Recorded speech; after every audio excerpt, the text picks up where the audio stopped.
Muy buenas noches a todos y cada uno de ustedes. En la noche de hoy, un tema más de interés para nuestra comunidad médica y el sector salud. Vamos a hablar de el tratamiento antibiótico ambulatorio en pediatría, su uso racional, a cargo del doctor Eder Antonio Villamarín, pediatra puericultor, docente universitario de Universidades del Valle, San Martín, Universidad Santiago de Cali, toda una institución en pediatría. Doctor Villamarín, muchas gracias, muy amable por aceptar nuestra invitación. Es un tema de mucha actualidad porque hay la queja del uso indiscriminado de antibióticos hoy en los niños, para cualquier virosis inmediatamente antibióticos, y creo que va a permitir dar alguna orientación que haga y permita un uso racional de los antibióticos.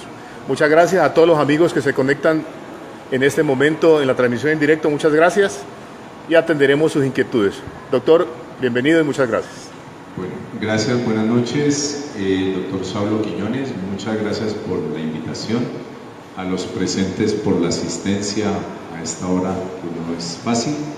Vamos a hablar un poco acerca del uso antibiótico en pediatría en las patologías más frecuentes. ¿Me ayuda, Mary? ¿Por qué no me ayuda a hacer pasando, por favor? Gracias. Bueno, primero que todo, tener presente que va a depender de la patología, y vamos a empezar por una patología que es más común en recién nacido o niño lactante menor, y es la dacriocistitis, en la cual se produce una obstrucción del conducto lagrimal que va a ser producida por gérmenes como los que mencionamos, estreptococo, estafilococos, en ocasiones pseudomonas, siguiente, y con base en ello va a ser el manejo. ¿Sí? Vamos a darle en estos casos cefalexina a 50 miligramos por kilo y por día, dividido cada 6 u 8 horas, pero es muy importante aplicar un antibiótico de uso tópico oftálmico, que puede ser la tobramicina oftálmica o la gentamicina oftálmica si no tienen otra alternativa. Pero es muy importante hacer masaje, sí, a nivel de la glándula, para poder ayudar a la desobstrucción que se presenta a ese nivel. Entonces recuerden, el masaje más las gotas, y esas gotas pueden ser con una frecuencia de hasta cada 2 horas si es necesario. Siguiente.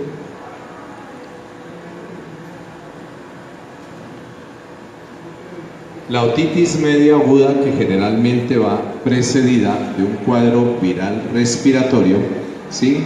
El niño va a llorar, y es de las causas más comunes de los servicios de urgencias. El dolor de oídos, siempre les digo a las mamás, duele igual que le duele el parto, y es importante saber que la membrana timpánica roja nos va a dar el índice de que sí, en realidad está congestivo ese oídito, y generalmente va precedido, como ya les dije, de un cuadro viral. Siguiente. Y ahí está bien. Y es producida por los gérmenes ahí mencionados: neumococo, Haemophilus influenza, Moxarella catarrhalis, y en algunas ocasiones es viral. Tener presente que si voy a utilizar un antibiótico, en este momento IEPI recomienda la amoxicilina a 80 a 90 miligramos por kilo y por día, dividida en 2 tomas, pero por 10 a 14 días. Una alternativa puede ser la cefuroxima-acetil a 15 miligramos por kilo y por día en 2 tomas, teniendo presente que el sabor de esta no es muy cómoda para un niño, sin embargo es una buena alternativa. Y si es recurrente antes de 6 semanas, lo ideal es cambiar por amoxicilina clavulonato a la misma dosis de 80-90 miligramos kilo día, teniendo presente que la que vamos a utilizar en esa dosis es la que viene en concentración de 600, Hay 2 presentaciones comerciales disponibles, ya que esta no se encuentra en el post. Una es de 600 con un nombre y la otra con otro nombre comercial. Si el paciente es alérgico a la penicilina, la alternativa es la eritromicina o la claritro o la citromicina, teniendo presente que la eritromicina se debe dar cada 6 horas y la claritro se da cada 12. Debemos tener presente que la otitis media aguda no es producida por piscina.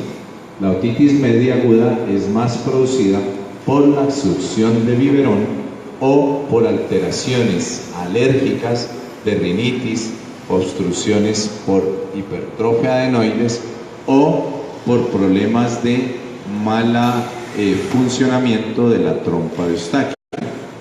La otitis externa, que esa sí es producida por piscina, es rara en los niños, es más frecuente sobre todo en los adultos nadadores. Y en ese caso, los gérmenes que aparecen en la diapositiva son los frecuentes y allí se debe utilizar una quinolona tópica. Y esa quinolona tópica se utiliza 4 gotas 2 veces al día y durante 14 días. Si esa otitis media aguda es supurativa, son las mismas gotas que se utilizan en una otitis externa. En este caso, la sintomatología clínica es el dolor a la palpación del trago, que es muy dolorosa. Esa es una otitis externa. Siguiente, por favor. Faringomicalitis estreptocóxica aguda. Recordar que es más común bacteriana después de los 3 años. Antes de los 3 años es viral y va a presentar las placas purulentas como las muestra la imagen, y en estos casos tenemos varias alternativas. AIEPI nos recomienda penicilina benzatínica. La dosis médica que idealmente se debe manejar es 50.000 unidades por kilo de peso, dosis única, pero AIEPI menciona 600.000 como dosis total en un niño menor de 27 kilos y 1.200.000 en un niño mayor de 27 kilos. Si tengo que hospitalizar ese paciente por su compromiso, porque está muy comprometido y no está tolerando vía oral, puedo colocarle penicilina cristalina entre 50 a 100.000 unidades por kilo y por día. Recordemos que en algunas ocasiones pueden estos niños hacer absceso periamigdalino. Hemos tenido en la sala con algunos de los muchachos abscesos periamigdalinos y en estos casos usamos este mismo antibiótico. De forma ambulatoria se puede dar penicilina oral a 50 miligramos kilo día. El problema es que ya no se está consiguiendo casi y se debe dar lejos de bebidas lácteas. Como alternativa tendríamos la amoxicilina a la misma dosis de 50 miligramos kilo día, pero cada 8 horas para amigdalitis. Y como alternativas los macrólidos en los alérgicos a la penicilina. Siguiente.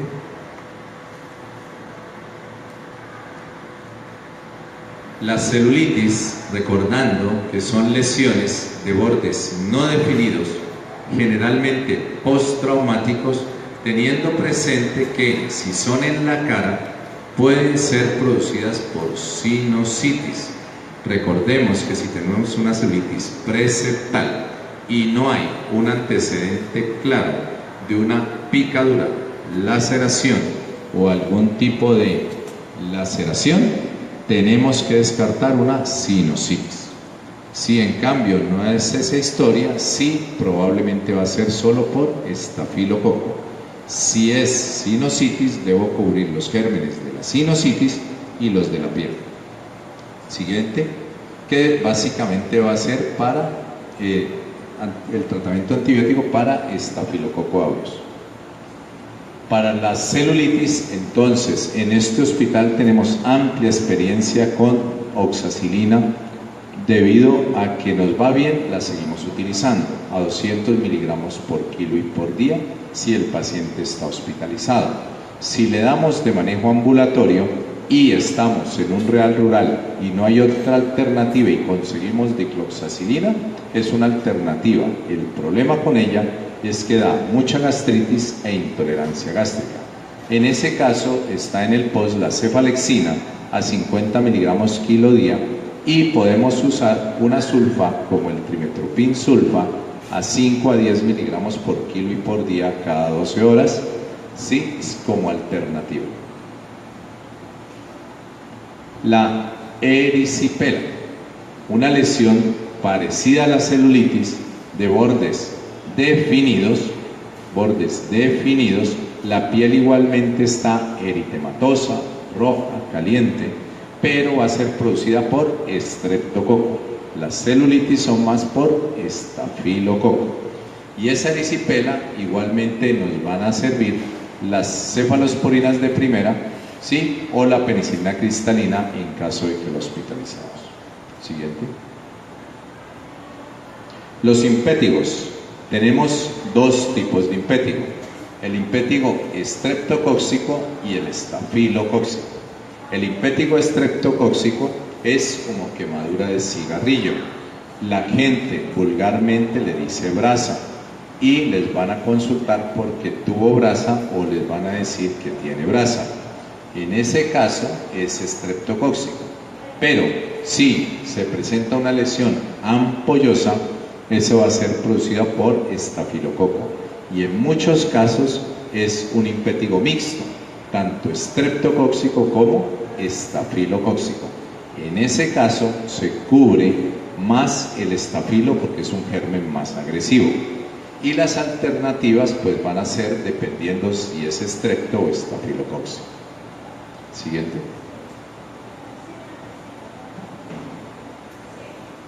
La foliculitis y la furunculosis. Esto es una foliculitis, incluso estas imágenes son pacientes de la sala. Esta es una foliculitis extensa en un niño que estaba en todo el cuerpo, ¿sí? Y puede ser por estafilococo, en raros casos E. coli o pseudomonas. Por lo tanto, las alternativas van a ser las céfalos de primera o la dicloxacilina, ¿sí? En las dosis que ya mencionamos. Recordemos que la foliculitis es la inflamación del folículo piloso alrededor de él. Siguiente. Las mordeduras. Las mordeduras de perro, gato, hámster, humano o humana, mico o cualquiera de las mascotas, sí, son producidas sobre todo dependiendo si es un canino, Pasteurella canis, si es un gato, Pasteurella multocida y cética, ¿sí? Y puede haber también estafilococos, estreptococos. Por lo tanto, siguiente, debemos usar, siguiente por favor, la amoxicilina clavulanato a 30-50 miligramos kilo día cada 12 horas por 5 a 7 días, siguiente. O si lo voy a hospitalizar, puedo usar clindamicina o trimetoprim sulfa. Siguiente. Y la otra alternativa, que es la que más recomendamos a nivel de la sala, es ampicilbactam, con una dosis con base en la ampicilina de 200 miligramos por kilo y por día. Recordemos esto que es importante para evitar las mordeduras de perro. No acercarse, no molestarlo. Es mejor dejarlo quieto, dejar que lo cuide su dueño y no uno, no correr delante de él, y eso va a evitar accidentes. La tosferina, o más bien síndromes tosferinosos, ¿sí? Los vemos frecuentemente en pediatría. Recuerden que la tosferina o el síndrome tosferinoso tiene 3 etapas. La etapa catarral, que se presenta básicamente como un cuadro respiratorio común y corriente, y posteriormente está la etapa paroxística, que es en la que más nos consultan. En esa etapa donde el niño tose, tose, tose, tose y se pone rojo, pálido o morado, es donde más nos consulta. Y debemos en ese caso hacer dos cosas. Por un lado, tomar el cultivo nasofaríngeo para confirmar o descartar que es una real tosferina o un síndrome tosferinoso que va a ser producido por bordetelas, parapertussis, por virus, pero en todos los casos lo cubrimos como si fuera tosferina. Por esa razón es que usamos, ya sea de manera ambulatoria, cualquiera de los macrólidos, acitro, clarito, el estorato de eritromicina, que en realidad es la droga de elección, pero con el inconveniente de que da mucha gastritis y muy mal sabor. Y a nivel hospitalario usamos claritromicina a 30 miligramos kilo y por día cada 12 horas, recordando que hay que hacer profilaxis a los contactos en el hogar. Siguiente.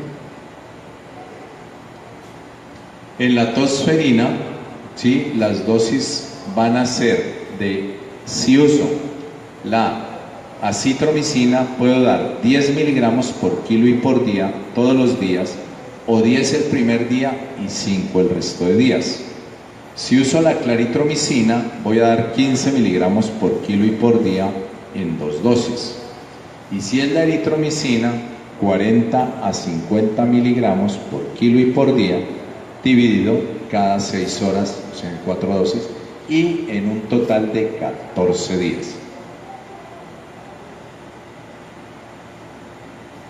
Una alternativa, y por eso personalmente le llamo la cefalosporina de los de bajos recursos, es el trimestoprim sulfa, teniendo presente que son 2 antibióticos en uno y que, si vemos, nos sirven para estafilococos, para streptococos, para bordetela, ¿sí? Entonces es un antibiótico de amplio espectro, también nos cubre gram negativos y en algún momento fue el medicamento alternativo para neumonías.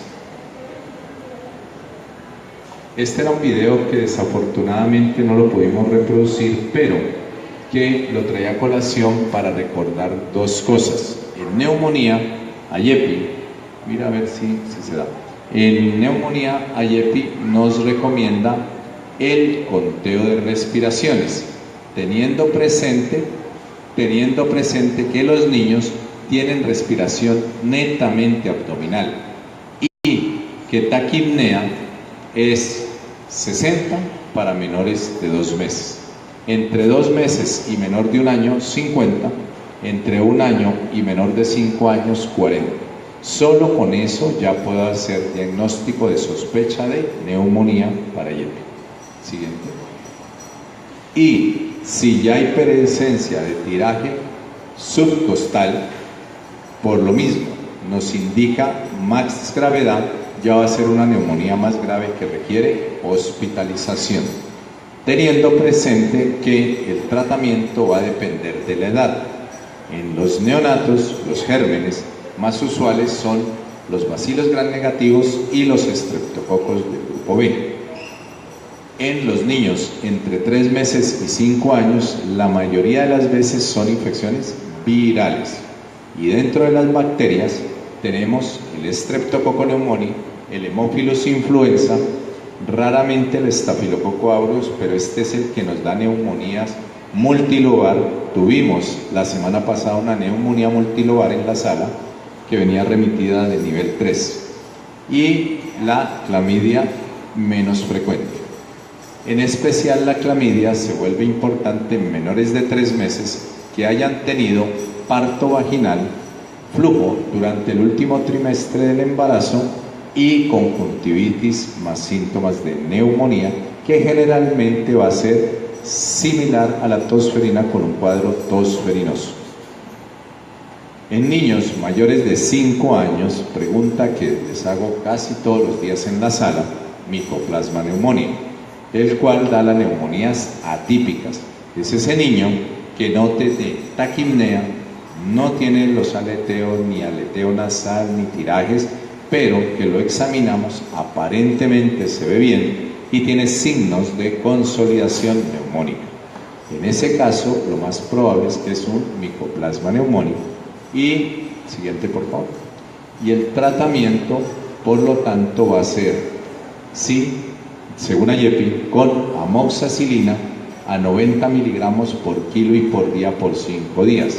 Importante resaltar que anteriormente la manejábamos a 50 miligramos por kilo y por día en 3 dosis y por 7 días.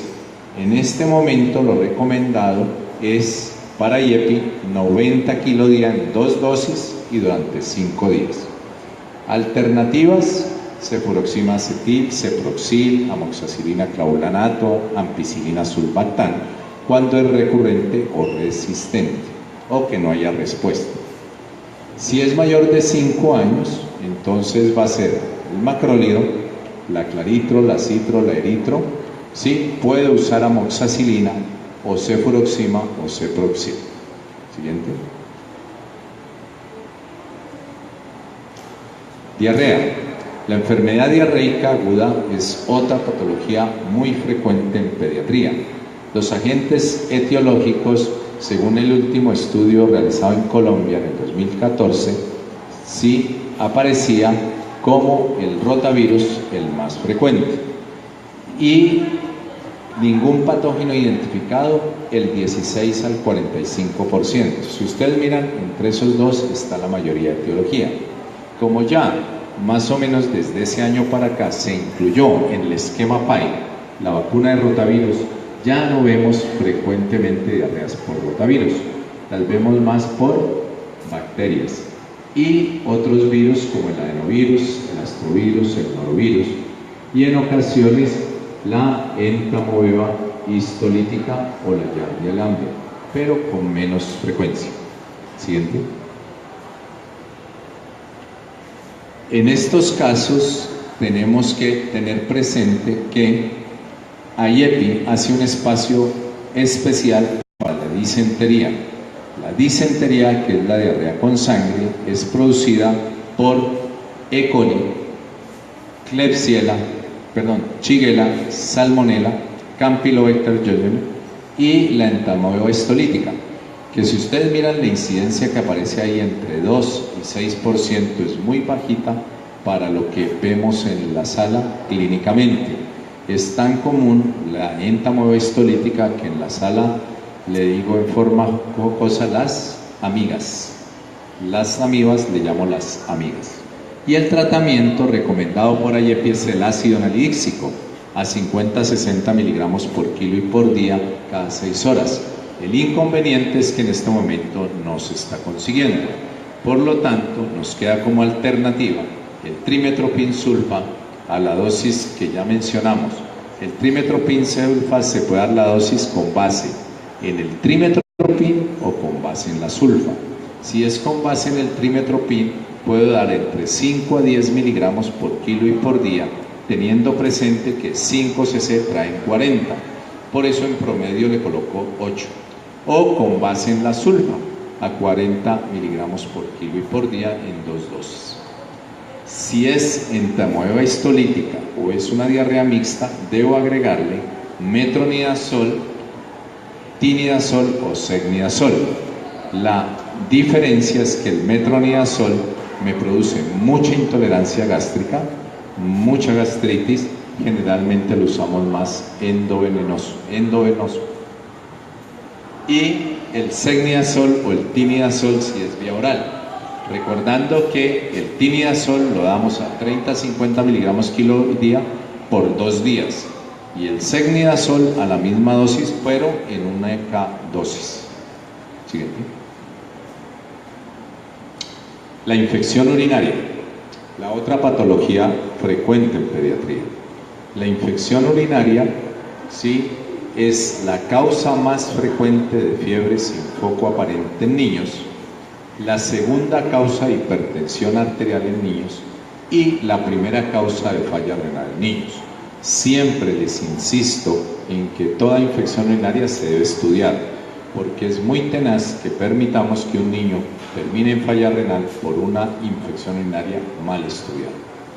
Como alternativas y debido a los gérmenes que son E. coli, Shigella y Proteus, los más comunes. Entonces tenemos básicamente que nos sirven las cefalosporinas, todas, de primera generación, nos sirve el ácido anhídrico, nos sirve la amoxicilina, nos sirve el trimetropinsulfa, la nitrofurantoína, que desafortunadamente no viene en presentación pediátrica, solo cápsulas, y está el ceftibuteno, que es una cefalosporina de tercera generación, a la dosis que se menciona ahí, cuando ya he usado esas alternativas de primera instancia.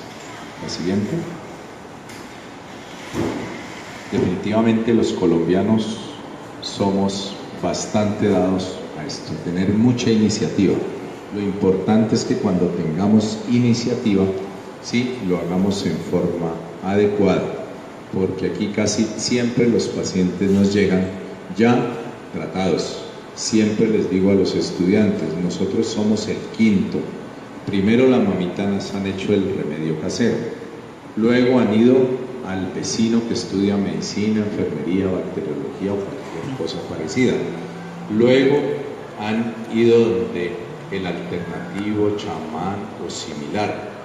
Y cuando ninguna de esas cosas, faltó el farmacéutico, y cuando nada de eso funciona, nos buscan. Por lo tanto, es muy importante que pregunten. Siempre recomiendo qué cosas han usado antes las mamitas, porque la mayoría de estas cosas, muchas veces las mamás ya las han usado. La diferencia es que las usan en forma inadecuada, a dosis inadecuadas, y eso vuelve más difícil tomar la decisión terapéutica adecuada. Si tienen alguna pregunta.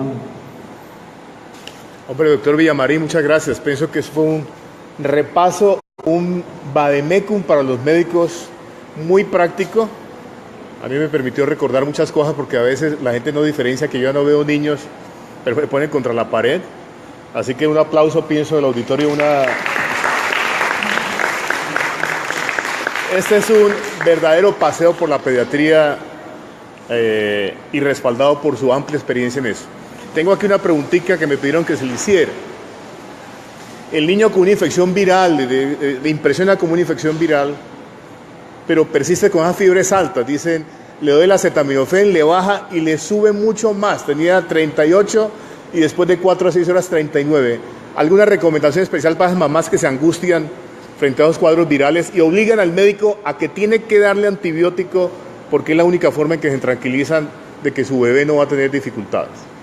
Ahí hay varias cosas importantes. Tener presente que la fiebre es un mecanismo de defensa y que además está indicando una infección. En la mayoría de los casos es una infección viral. Si la fiebre está pasando más de 4 horas o baja con el acetaminofén, generalmente es un proceso viral. Si la fiebre empieza a ser antes de 4 horas y persistentemente y despierto, porque si está dormido, la fiebre es una defensa que no se debe quitar. Teniendo presente además que ahora las mamitas tienen fiebrefobia. Fiebrefobia es que incluso le están dando acetaminofén y otra serie de medidas, ¿sí? Y la mamita, ese es el termómetro que usa. Entonces, recordar que fiebre es más de 38, confirmada, idealmente con un termómetro digital. Tenemos el inconveniente con los de mercurio que pueden causar accidentes.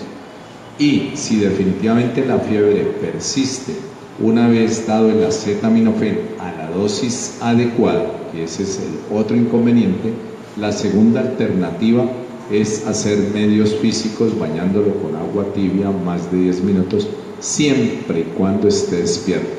Pero de ahí en adelante no sugeriría otra medicación, sino más bien consultar, porque probablemente sí está ante un cuadro que requiera o estudios o un manejo diferente, como buscar la causa de esa fiebre. Aunque no esperaba que tocara el tema de la meningitis, ¿qué recomendación frente a cuándo sospechar que un niño con fiebre puede tener una infección del sistema nervioso central? Esa es una buena pregunta, aunque pues como el tema era ambulatorio, pero es importante en dos sentidos. Precisamente por el temor de las convulsiones febriles y de la meningitis es que las mamitas ahora tienen tanta fiebrefobia. En este momento la probabilidad que a un niño le dé meningitis es mínima, debido a que afortunadamente desde el 2014 para acá nuestro esquema de vacunación contempla varias cosas importantes. La vacuna Penta cubre el Haemophilus influenza, ¿sí? Y está cubierta en el esquema PAI. Y el esquema PAI ahora nos cubre 3 dosis de vacuna de neumococo, que es el otro germen frecuente causal de meningitis. Solo quedaría una dosis como para quedar 100% cubierta por esos 2 gérmenes que son los más comunes. La única vacuna que no está en este momento en el PAI, pero sí está disponible comercialmente, es la meningococo, que nos cubre el otro germen que es el causal más frecuente. Entonces las causales bacterianas ya están prácticamente todas cubiertas en el esquema PAI, y lo que yo les recomiendo siempre a las mamitas es que en vez de comprar una serie de cosas costosas que las mamás compran, ejemplos, teteros, antirreflujo, chupos, caminadores, coches y una serie de cosas, incluyendo las fórmulas comerciales caras que muchas veces no se usan, más bien lo inviertan en vacunas. Y esta única vacuna que no está en el PAI se podría cubrir. Y la probabilidad de meningitis viral a esa edad